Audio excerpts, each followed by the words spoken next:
Hello guys, তিথি তৃষা ওয়ার্ল্ডে আপনাদের সবাইকে স্বাগত। আজ 15ই আগস্ট স্বাধীনতা দিবস, আর আমি 15ই আগস্ট স্বাধীনতা দিবসে কবিতা বলবো না তা কি করে হয়। তো আজ আমি একটি কবিতা বলতে চলেছি। নমস্কার। বিশ্বকবি রবীন্দ্রনাথ ঠাকুরের লেখা জন্মভূমি।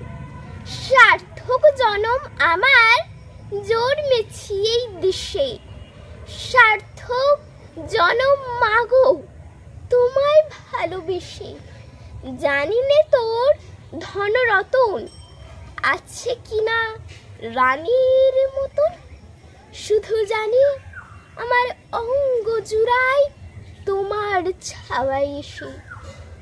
কোন বনেতে জানি নে ফুল গন্ধে এমন করে আকুল, কোন গগনে ওঠে রে চাঁদ এমন হাসি হেসে।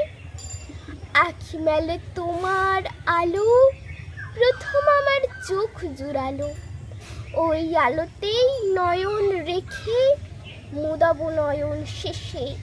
সার্থক জনম আমার জন্মেছি এই দেশে, সার্থক জনম মাগো তোমায় ভালোবেসে।